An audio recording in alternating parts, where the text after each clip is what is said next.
Diascofoot, le miroir du football de la diaspora congolaise.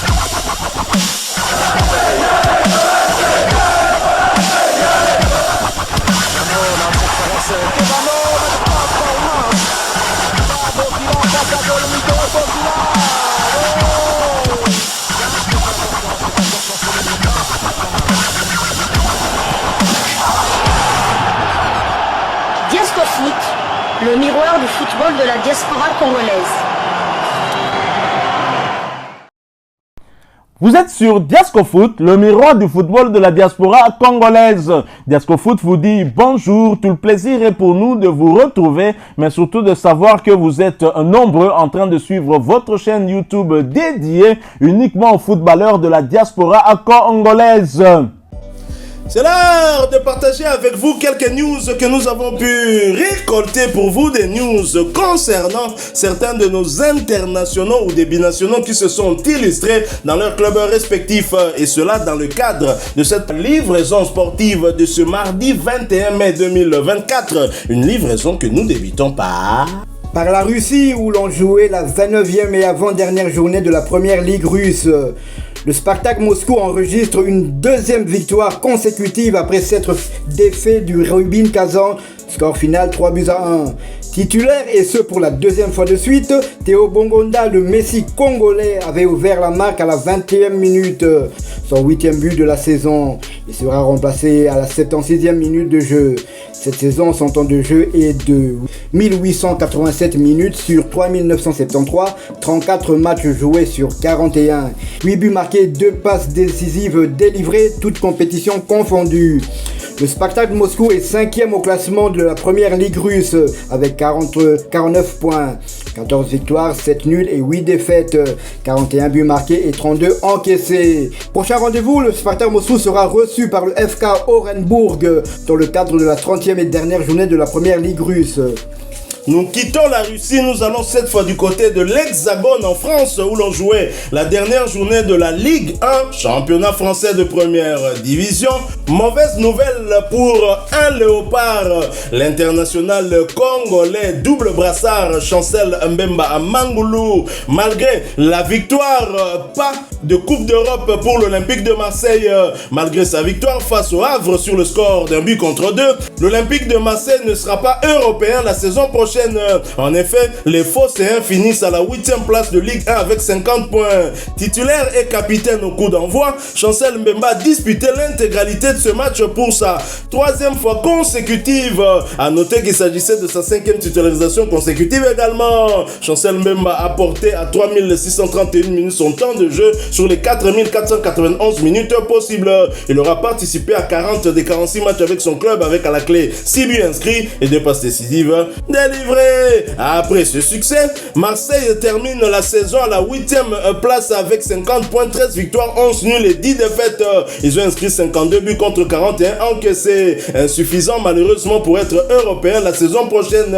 L'international congolais n'avait plus manqué de Coupe d'Europe depuis la saison 2018-2019, édition dans laquelle il n'avait pas été inscrit en Ligue des Champions par son ancien club, le FC Porto. Chancel Mbemba attristé, mais qui va rejoindre la tanière, puisque Sébastien Desabre a publié sa liste de 25 et bien évidemment le capitaine de Léopard sera là, et comme il est dessus du côté de l'Olympique de Marseille, on espère qu'il va en tout cas jouer ces 2 matchs contre les Lions de la Teranga du Sénégal et contre les Éperviers du Togo avec une très forte motivation afin de faire un bon résultat et de permettre à nos Léopards de rester dans la course, parce que le chemin bien évidemment reste encore long. Nous restons toujours en Ligue 1, toujours pour le compte de cette dernière journée. Gédéon Kaloulou et Lorient malheureusement relégués pour un petit but. Malgré une soirée de folie hier soir contre Clermont Foot avec une victoire 5-0, le FC Lorient jouera en Ligue 2 la saison prochaine. Sur le banc à l'entame du match est monté à la 54e minute. Gédéon Kaloulou a contribué au 4e but des siens, voyant son temps de jeu porté à 1050 minutes sur les 3298 minutes possibles. L'intention congolais a participé à 19 des 30 matchs avec son club, avec à la clé une passe décisive délivrée. Quant à Victor Makengo, il n'était même pas sur la feuille de ce match et cela pour sa deuxième fois consécutive, voyant son temps de jeu stagner à 627 minutes sur les 3777 minutes possibles. Il aura participé à 12 des 35 matchs avec son club. Et pour rappel, Victor Makengo reste bien évidemment éligible pour jouer avec les Léopards de la RDC. Le FC Lorient clôt la saison à la 17e et avant-dernière place de Ligue 1 à égalité avec le FC Metz qui jouera les barrages pour le maintien. En effet, les deux formations se sont également retrouvées avec le même goal average -23. Le règlement stipule qu'en cas d'égalité au point et à la différence de but, on utilise les confrontations directes pour départager les clubs.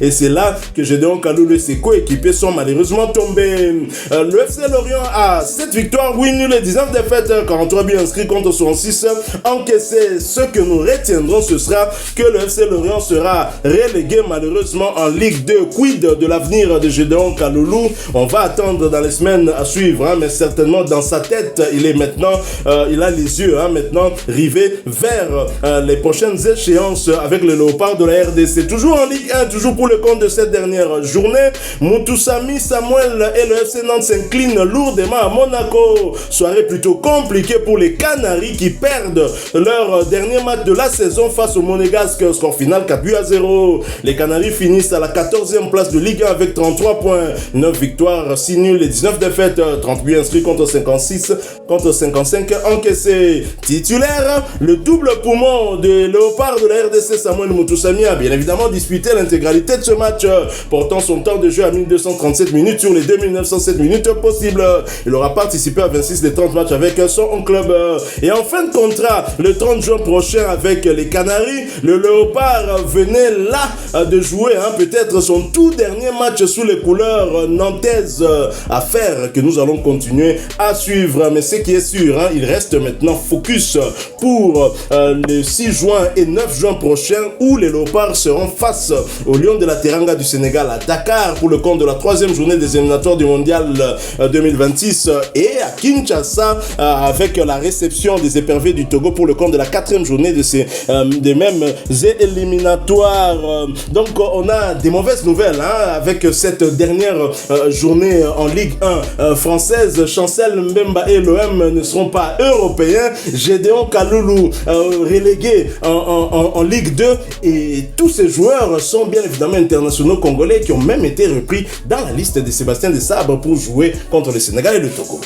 Une équipe comme l'Olympique de Marseille ne peut que s'en vouloir à elle-même. Quand vous gagnez que 2 ou 3 matchs à l'extérieur, on dit 2 ou 3 matchs sur les 18 matchs à l'extérieur, vous ne pouvez pas revendiquer une meilleure place. Donc eux, ils ont pris les 80% de leurs points à domicile. Si les fruits ne faisaient que la moitié, ils auraient même terminé deuxième du championnat. Et là, on y a quand même cru parce que alors que Aubameyang avait ouvert le score, de l'autre côté à Strasbourg a eu un penalty alors que le score était de 1 but partout à Lyon. Et Strasbourg a raté ce penalty. Et si Strasbourg avait marqué ce penalty et que Lyon perdait, Marseille pouvait aller être peut-être européen si le Paris Saint-Germain avait gagné la Coupe de France. Donc c'est dommage et pour Lorient, c'est une soirée à oublier, cauchemardesque. Donc personne ne s'attendait à qu'ils se marquent 5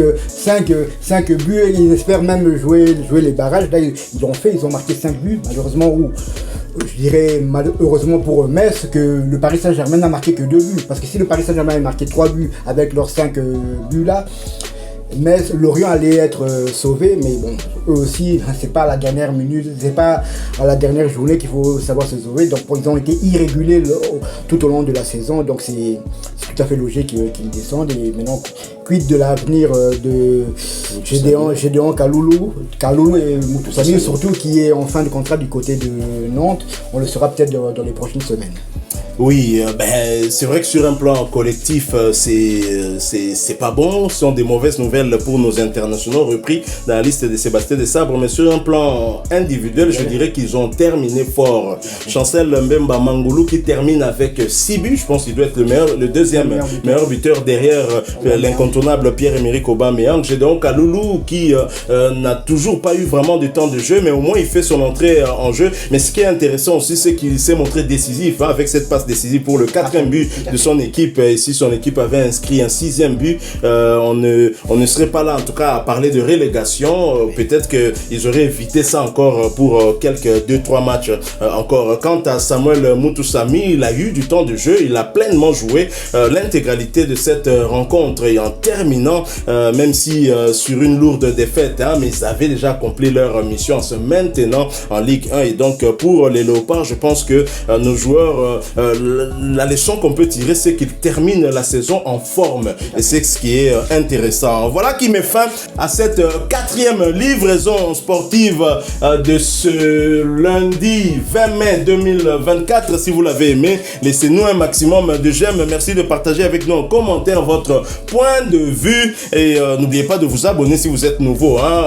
Activez également la petite cloche de notification qui vous permettra de ne plus rien manquer des prochains sujets que nous allons vous proposer. Encore une fois, merci à vous, avec espoir de vous retrouver bientôt dans un autre sujet d'actualité. En attendant, portez-vous bien et Diasco Foot vous dit au revoir.